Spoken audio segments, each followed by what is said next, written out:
నమస్తే సార్. నమస్తే మ్యామ్.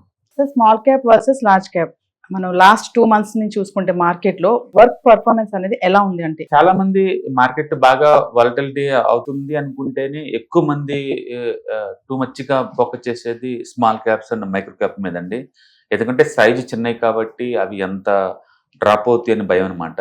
అంటే మెజారిటీ ఈ స్టాక్స్ అన్ని కూడా ఏంటంటే ఈ స్మాల్ అండ్ మైక్రోస్ లో 2% సర్క్యూట్ ఫిల్టర్స్ ఉంటాయి, 5% ఉంటాయి, 10% ఉంటాయి, 20% ఉంటాయి. ఇలా ఇలా సర్క్యూట్ ఫిల్టర్స్ ఎక్కువ ఉంటాయి కాబట్టి న్యాచురల్ గానే మార్కెట్ లో పానిక్ స్టార్ట్ అవ్వగానే ఫస్ట్ ఎఫెక్ట్ అవుతాయి ఇవే అనమాట.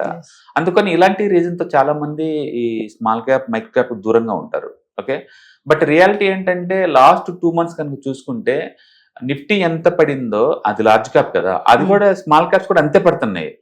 అంటే ఏ రోజు కా రోజు ఇంట్రాడేలో వాలటిలిటీ ఉంటే ఉండొచ్చేమో కానీ, బట్ మనం బ్రాడ్ గా కనుక చూస్తే కనుక స్మాల్ క్యాప్ తీసుకుంటే మనీ లాస్ అవుతారు, స్మాల్ క్యాప్ తీసుకుంటే ఎక్కువ రిస్క్ ఉంది మీకు అని చెప్పి ప్రూవ్ చేయలేవు. ఇక్కడ ఎగ్జాంపుల్ మనం ఇస్తున్నాం చూడండి, నిన్నటి వరకు డేటా తీసుకుంటున్నాం మనం. లార్జ్ క్యాప్స్ లాస్ట్ 1 year లో నుంచి హైకి ఎంత మూవ్ అయినాయి, హై నుంచి ఎంత డ్రాప్ అయినాయి. అలాగే స్మాల్ క్యాప్స్ 1 year లో నుంచి హైకి ఎంత వచ్చినాయి, హై నుంచి ఎంత డ్రాప్ అయినాయి మనం చూసాం అనుకోండి. హార్డ్లీ ఈ స్మాల్ క్యాప్స్ అయితే తక్కువ అంటే 1%, ఎక్కువ అంటే 4% కానీ ఎక్కువ డ్రాప్ అవ్వలేదండి. అదే మన లార్జ్ క్యాప్ చూసామనుకోండి, తక్కువ అంటే 4%, ఎక్కువ అంటే ఆల్మోస్ట్ 8% కూడా డ్రాప్ అయింది. అందుకని లార్జ్ క్యాప్ తీసుకుంటే లాస్ అవ్వరు, సేఫ్టీ ఉంటుంది, కంఫర్ట్గా ఉంటుంది అని నువ్వు చెప్పలేవు. అంటే జనరల్ లూజ్ స్టాక్స్ తీసుకొని ఫోకస్ చేస్తున్నారు తప్ప అంటే స్పెసిఫిక్గా చూడలేకపోతున్నారు అనమాట. అందుకని మీ గోల్స్ కనుక వెరీ లాంగ్ టర్మ్ అనుకుని అయితే ఈ తక్కువ టైంలో ఉండే వాలటిలిటీని మనం ఫోకస్ చేయాల్సిన అవసరం లేదనమాట. ఓకే, ఎందుకంటే లాస్ట్ 2 months టూ మచ్గా న్యూస్ ఫ్లో జరుగుతుంది. ఎందుకంటే ఎఫ్ఐఎస్ హిస్టరీలో లేనంతగా ఆల్మోస్ట్ 1.2 lakh crore అమ్మారు, 1.2 lakh crore. ఈవెన్ నవంబర్లో వచ్చినా సరే, నవంబర్లో ఇప్పటి వరకు కూడా రోజు అమ్ముతూనే ఉన్నారు. నిన్న ఈవెన్ ట్రంప్ విన్ అయినా సరే market almost 200 points, more than 200 points rally జరిగినా సరే నిన్న కూడా 5,000 కోట్లకు అమ్మారండి ఎఫ్ఐఎస్. ఇంత హెవీ సెల్లింగ్ లో కూడా and small cap mutual fund is better perform అండి కంపేర్ టు లార్జ్ క్యాప్ తో కంపేర్ చేసుకున్నప్పుడు. అందుకని లార్జ్ క్యాప్ లో సేఫ్టీ ఉంటుంది, ఎక్కువ రిటర్న్స్ వస్తే నువ్వు ప్రూవ్ చేయలేవు. స్మాల్ క్యాప్స్ లో తీసుకుంటే టూ మచ్ రిస్క్ ఉంది, టూ మచ్ లాస్ అవుతుంది, ప్రూవ్ చేయలేవు. డెకెట్కి ఒక్కసారి ఎప్పుడో దారుణంగా వచ్చే ప్యానిక్ లో ఎక్కువ పడతాయి అని ఒక రీజన్ తప్ప మామూలు టైంలో స్మాల్ క్యాప్ లో తీసుకుంటే మనీ రాదని నువ్వు చెప్పలేవు. ఇంకా చెప్పాలంటే గ్రోత్ ఎక్కువ ఉంది ఇండియాలో ఎప్పుడు కూడా స్మాల్ క్యాప్స్ ఏనండి. లార్జ్ క్యాప్ లో అంతే అన్ని స్టేబుల్ బిజినెస్ మోడల్స్ అనమాట. అందుకని మనకి సైకలాజికల్ గా స్టేబుల్ గా ఫీల్ అవుతున్నాం తప్ప రిటర్న్స్ వైజ్ చూసుకుంటే మాత్రం రెండు ఒకేలాగా ఉన్నాయి. బట్ గ్రోత్ ఎక్కువ ఉంది. మార్కెట్ కనుక ఒకసారి స్టెబిలిటీ వచ్చింది అనుకోండి, ఖచ్చితంగా స్మాల్ క్యాప్స్ మైక్రో క్యాప్ చాలా దూరం పోతాయి అనమాట.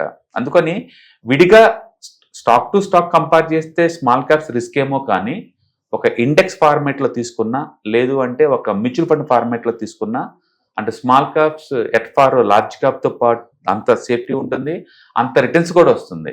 అందుకని డేటా క్లియర్ గా చెప్తుంది. మనం భయపడే అంత సైకలాజికల్ గా భయపడే అంత ఫియర్ ఇక్కడ లేదు. రిటర్న్స్ వైజ్ చూసుకుంటే ఎక్సలెంట్ గా ఉంది అండ్ సేఫ్టీ వైజ్ కూడా లార్జ్ క్యాప్ అంత ఉందని చెప్పేసి చూపిస్తుందండి. అందుకని డేటా డ్రైవెన్ డిసిషన్ మేకింగ్ చేసుకున్న వాళ్ళు ఎవరైనా సరే అంటే స్మాల్ క్యాప్స్ కి పానిక్ లో దూరంగా ఉండాల్సిన అవసరం ఉందంటే లేదు. అంటే క్లియర్ గా ఇది చెప్తుంది. ఇప్పుడు ఇదే టాటా వాళ్ళు తీసుకుంటే, టాటా స్మాల్ క్యాప్ తీసుకుంటే ఇప్పుడు 1 year హై వచ్చేట్లో 44 rupees ఉందండి, అంటే ఇప్పుడు అది 44 ఉంది. అంటే ఇది పడింది, డ్రాప్ అయింది 1%. ఇదే టాటా వాళ్ళది మనం లార్జ్ క్యాప్ తీసుకున్నాం అనుకోండి, వాళ్ళది ఆల్మోస్ట్ 5% అవునాయండి. సేమ్ మేనేజ్మెంటే కదా.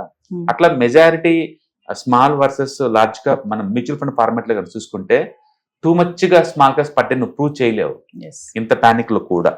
దాని మీనింగ్ ఏంటంటే stock to stock maybe risk ఉండొచ్చు, బట్ యాజ్ ఏ ప్యాక్ లాగ్ తీసుకున్నప్పుడు మాత్రం అంటే స్మాల్ క్యాప్ ఇండెక్స్ ఫండ్స్ కావచ్చు లేదా మ్యూచువల్ ఫండ్స్ కావచ్చు, ఎట్ ఫార్ లార్జ్ క్యాప్ అంత కాంపిటెంట్ ఇస్తున్నవి, అంత సేఫ్టీ కూడా ప్రొవైడ్ చేస్తున్నాయి అనమాట. కాబట్టి మీ ఇన్వెస్ట్మెంట్స్ కనుక స్మాల్ క్యాప్స్ మైక్రో క్యాప్ లో కనుకుంటే కనుక మీరు కంటిన్యూ చేయండి.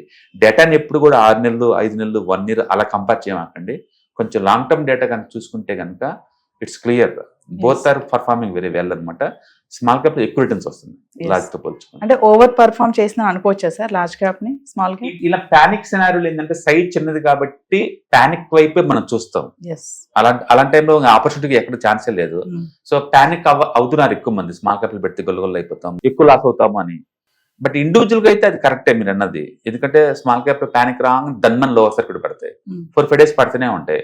మీరు మాట్లాడేది ఇండివిజువల్ స్టాక్స్ గురించి. బట్ యాజ్ ఏ ప్యాక్ లాగా ఉన్నప్పుడు Indian small cap mutual funds బాగా పర్ఫామ్ చేస్తున్నారు వాళ్ళు. ఎందుకంటే చాలా మంది అనుకున్నప్పుడు స్మాల్ క్యాప్ మ్యూచువల్ ఫండ్ అంటే కేవలం 100% స్మాల్ క్యాప్లు పెడతలేదండి వాళ్ళు, 65% పెడుతున్నారు. రెస్ట్ ఆఫ్ ది 35 తోటి వాళ్ళు బ్యాలెన్స్ చేస్తున్నారు గేమ్ ని. అందుకని they are doing the excellent work. అందుకని మన ఇన్వెస్ట్మెంట్స్ ఏదైనా కనుక్కుంటే మనం కంటిన్యూ చేయొచ్చు. ఎందుకంటే ఎండ్ ఆఫ్ ది డే అదే ఫండమెంటల్ ఎక్స్పెన్సివ్ ఉందా లేదా చీపర్గా ఉందా అనేది ఫండమెంటల్స్ తెలుసు కాబట్టి వాళ్ళు ఎలా షిఫ్ట్ చేస్తుంటారు. కాబట్టి మనం ఇన్వెస్ట్ చేసి కంటిన్యూ చేయాలి. సో లాస్ట్ 2 months నుంచి చూసుకుంటే బోత్ ఆర్ పర్ఫార్మింగ్ వెల్ అంటారు. ఎక్సలెంట్ గా రెండు both are performing very well. And small cap కూడా లార్జ్ క్యాప్ ఎంత పడినా అంతే పడ్డే తప్ప ఎక్కువ పడ్డే నువ్వు ప్రూవ్ చేయలేవు మ్యూచువల్ ఫండ్ పాయింట్ ఆఫ్ వ్యూలో. ఇండివిజువల్ స్టాక్స్ అంటే డిఫరెంట్ గేమ్ అది. Thank you.